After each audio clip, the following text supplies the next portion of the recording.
നിങ്ങളുടെ ഫോണിനകത്ത് കീബോർഡായിട്ട് നിങ്ങൾ ജി ബോർഡാണോ ഉപയോഗിക്കുന്നത്? അതായത് ഗൂഗിളിന്റെ കീബോർഡ് ഉണ്ടല്ലോ, അതാണ് നിങ്ങൾ ഫോണിൽ ഉപയോഗിക്കുന്നതെങ്കിൽ വാട്സപ്പിനകത്ത് വളരെ ഉപകാരപ്രദവും രസകരവുമായ ഒരു ഫീച്ചർ നമുക്ക് ലഭിക്കുന്നതാണ്.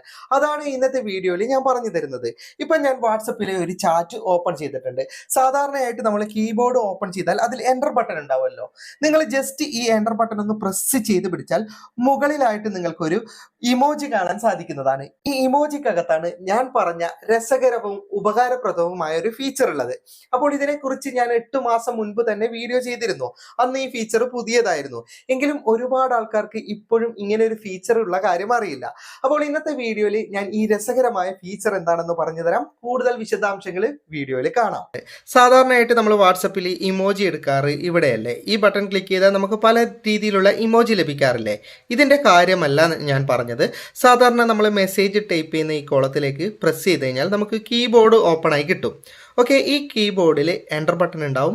ഈ എൻ്റർ ബട്ടണിൽ ക്ലിക്ക് ചെയ്താൽ ഞാൻ പറയുന്ന ഓപ്ഷൻ കിട്ടണമെങ്കിൽ നിങ്ങളുടെ ഫോണിൽ ജി ബോർഡ് ആയിരിക്കണം.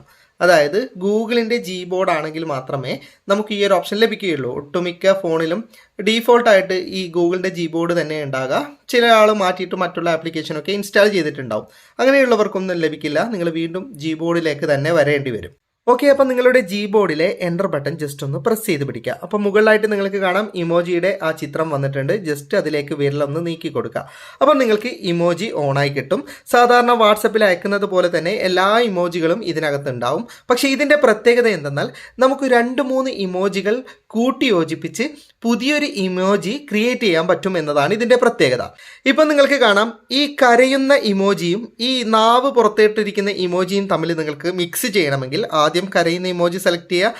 അതിനുശേഷം ഈ നാവ് ആക്കിയിട്ടുള്ള ആ ഇമോജി കൂടി സെലക്ട് ചെയ്യുക. അപ്പം നിങ്ങൾക്ക് കാണാം അത് തമ്മിൽ മിക്സ് ആയിട്ട് പുതിയൊരു ഇമോജി ഇവിടെ ക്രിയേറ്റ് ചെയ്ത് വന്നിട്ട്. ഓക്കെ, ഇനി നിങ്ങൾ ഇവിടെ നിന്ന് കണ്ണുകൂടി ഇതിലേക്ക് സെലക്ട് ചെയ്യുകയാണെങ്കിൽ അത് 3 മിക്സ് ചെയ്തിട്ട് നിങ്ങൾക്ക് ഇവിടെ പുതിയൊരു ഇമോജി വന്നിട്ട് കാണാം. ഓക്കെ, ഇതുപോലെ ഇപ്പോൾ ഈ ദേഷ്യം പിടിച്ച ഫേസാണ് ഞാൻ സെലക്ട് ചെയ്യുന്നത്. അതിനുശേഷം നമുക്ക് വേണമെങ്കിൽ ഇതുപോലെ തന്നെ ഈ പല്ലിളിച്ച് കാണിക്കുന്നത് കാണിക്കാം. പല്ലിളിച്ച് കാണിക്കുന്ന ഇമോജി ഞാൻ സെലക്ട് ചെയ്യുകയാണ്. ഇപ്പം നിങ്ങൾക്ക് കാണാം ദേഷ്യം പിടിക്കുന്ന അയാൾ പല്ലിളിച്ച് കാണിക്കുന്ന ഇമോജി ആയിട്ടുണ്ട്. ഇനി നമ്മളിത് സെൻഡ് ചെയ്ത് കൊടുക്കുമ്പോൾ സാധാരണയിലും വലിപ്പം കൂടിയ ഇമോജിയാണ് സെൻഡ് ആകുക. ഞാനൊന്ന് കാണിച്ചു തരാം. ഓക്കെ, നിങ്ങൾ കണ്ടോ? ആ ഇമോജി സെൻഡ് ആയിട്ടുണ്ട്. സാധാരണയിലും വലിപ്പം കൂടുതലാണ്. ഇതുപോലെ നമുക്ക് 2-3 ഇമോജികൾ മിക്സ് ചെയ്ത് സെൻഡ് ചെയ്യാൻ പറ്റുന്ന നല്ലൊരു ഓപ്ഷനാണ്. ഈ കരയുന്ന പോലെയുള്ള ഇമോജിൻ്റെ കൂടെ തന്നെ പല്ലിളിച്ച് കാണിക്കുന്ന ഇമോജി സെറ്റ് ചെയ്യുന്നുണ്ട്. ഓക്കെ, ഇപ്പോൾ അത് രണ്ടും കൂടി മിക്സ് ആയിട്ടുണ്ട്. ഇനി ഇതുപോലെ സെൻഡ് ചെയ്യാം. ഇനി നമുക്ക് അതിൻ്റെ റിലേറ്റഡ് ആയിട്ടുള്ള ഇവിടെ ഇമോജികൾ ഒരുപാട് വരും. അതുപോലെ തന്നെ നമുക്ക് ഇതിലുള്ള ക്യാപ്പ്, വാഹനം, അങ്ങനെ എന്ത് വേണമെങ്കിലും മിക്സ് ചെയ്ത് പുതിയൊരു ഇമോജി ക്രിയേറ്റ് ചെയ്യാൻ പറ്റുന്നതാണ്. കണ്ടോ?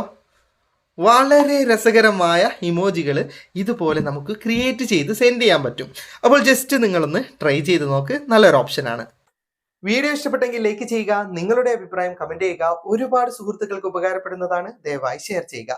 ഇതുപോലെയുള്ള വീഡിയോകൾ ദിവസേന ലഭിക്കാൻ ഫാറ്റ ടെക്കിന്റെ ഫേസ്ബുക്ക് പേജും യൂട്യൂബ് ചാനലും സബ്സ്ക്രൈബും ഫോളോയും ചെയ്യാൻ മറക്കരുത്. അപ്പോൾ വീണ്ടും മറ്റൊരു വീഡിയോ ആയി കാണുന്നത് വരെ ഗുഡ് ബൈ.